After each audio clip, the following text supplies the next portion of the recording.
AVBN, The Rich Video Blog Network, home to weekly NFL predictions, great personality profiles, great professional wrestling video blogs, great sports video blogs, great MBTA video blogs, great top 10 list of everything and anything video blogs, and a whole lot more. Collection of my work goes back to June of 2014 on various social media websites. RVBN, the only video blog on the internet that matters. Time now is 5:05 in the afternoon in Billerica, Massachusetts. It's Friday, June 23rd, 2017, and it's about 78 degrees, humid, got some downpours briefly, but it didn't cool us off. More of the same tomorrow, but a vigorous cool front's going to come through, and it's going to knock down the temperatures to seasonable levels. Some news to report on the RVBN News. Why the Boston Red Sox claim pitcher Doug Fister off waivers from the Angels, and also sign former St. Louis Cardinals shortstop Johnny Peralta to a minor league contract. Johnny's going to go to Pawtucket. Also, the Arizona Coyotes have parted ways with head coach Dave Tippett after 8 seasons. And sad news to report in the world of New York television. Longtime WNBC reporter Gabe Pressman passed away at the age of 93. Prayers to his family in his time of need.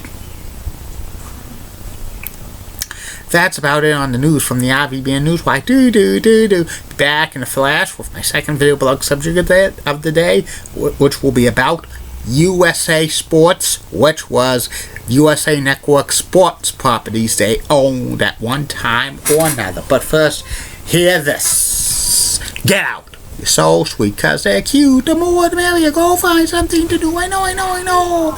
Release the hose. Are you writing a book? Want to put a wedge on that, Richie? I don't care about game shows. Time to move on, Rich. Zoom tight. Great quotes only in RVBN. I'm back. My second video blog subject of the day for Friday, June 23rd, 2017, is about the USA Network's sports.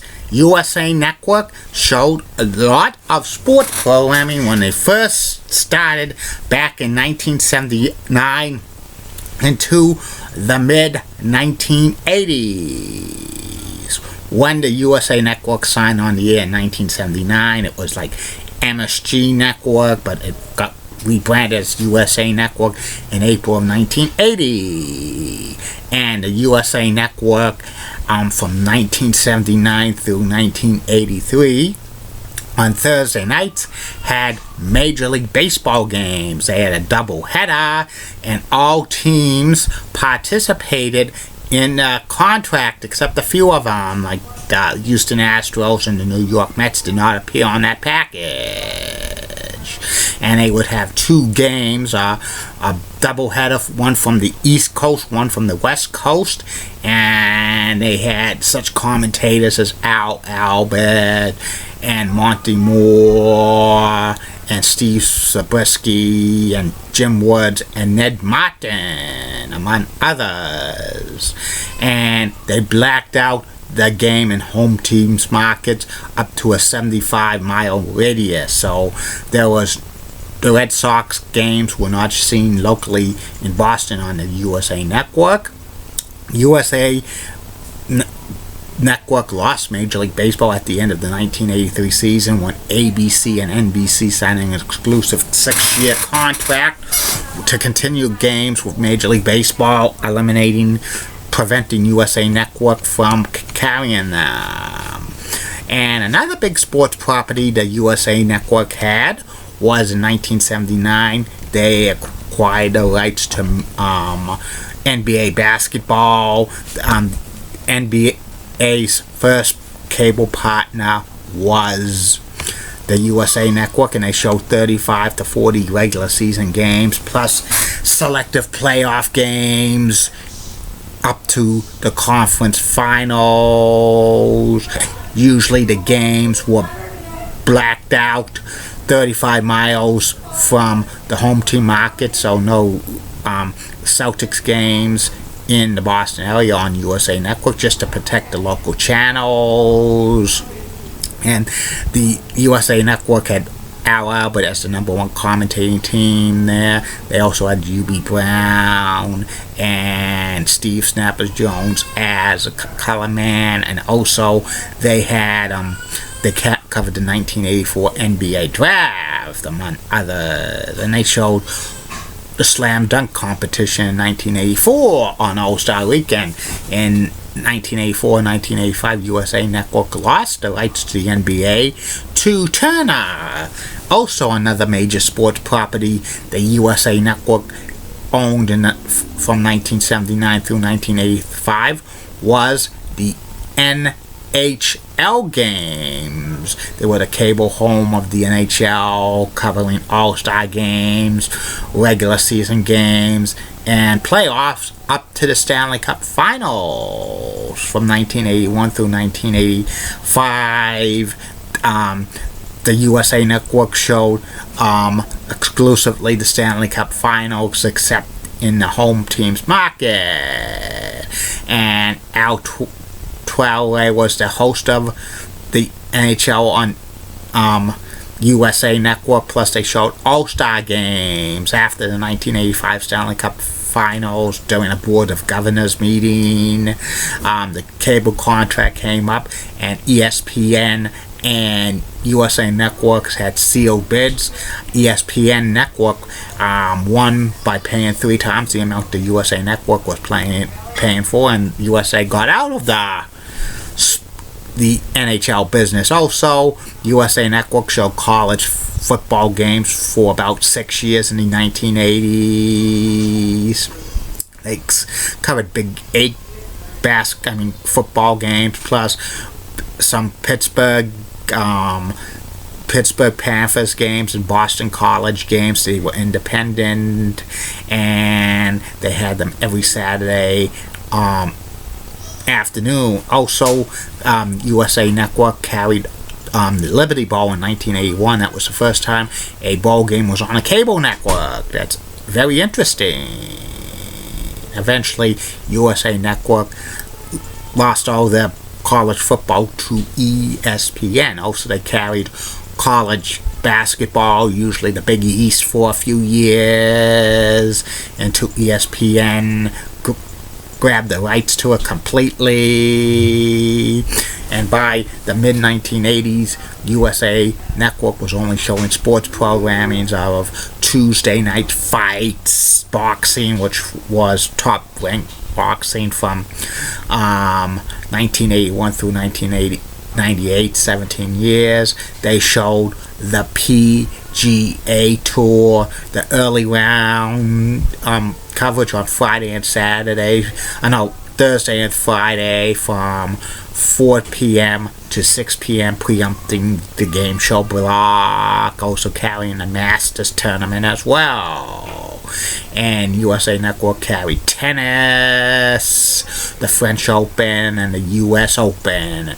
And they carried the dog show, and they showed some figure skating in 1991 and 1992. The USA Network had World League of American Football. They showed the games on Saturday nights.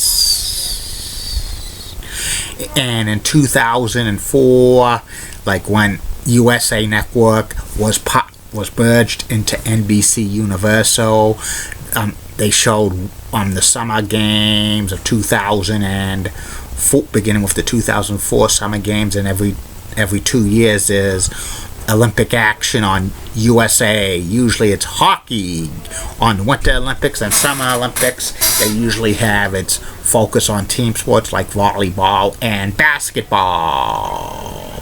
And also USA Network from time to time shows overflow of the British Premier Soccer League, and beginning in 2015, USA Network showed some first round games of NHL playoff action, kind of going back to the future, because they carried the USA Network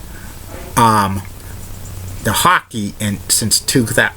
In the 1980s, and also they've shown a few NASCAR races when they had conflicts with the Olympics in 2016, and also the USA Network has been home to WWE for many years. They started showing Madison Square Garden house show cards around 1980, and in 1982 they showed Southwest Championship Wrestling. It was a promotion in San Antonio, Texas, owned by Joe Blanchard. That's a subject of a future video blog that lasted about a year, but Southwest Championship Wrestling ran into some financial troubles, and Vince McMahon Jr. picked that time slot up, and it became WWE All-American Wrestling. Eventually, WWE programming exclusively became USA Network with Primetime Wrestling, TNT, eventually Monday Night Raw, and SmackDown. So USA Network has a long history of sports. It was the number one sports cable programming network in the early 1980s with 5 sporting events until ESPN got enough money to snag the rights away from them. And that's about it on the USA Sports. We'll be back with the third and final video blog of the night, which will be about the top 10 list of everything and anything. Tonight's top 10 list is the top 10 best overall #1 draft picks in Major League Baseball history in the draft. Keep calm, everybody. I'm Julie Brennan Guy, Molly Rosebud, WCCO accents, nice legs, Elizabeth Hatzel, Southtown, and she's the best. Amy Tweezy's awesome Amy. Linda Church of WPIX channel of New York, Central Rocking Cougars, got the best legs in New York City, Barnard. Bob Gibbs of ABC 11 has sweet Southern accent, best legs in Raleigh, North Carolina. Michelle Bino rocks and has best legs on ESPN. Lisa Bell of News 6 is awesome, 4th best legs in Orlando, Florida. And Christian Giantis of Fox 35 is such a Greek goddess and has the 5th best legs in Orlando, Florida. Bye now.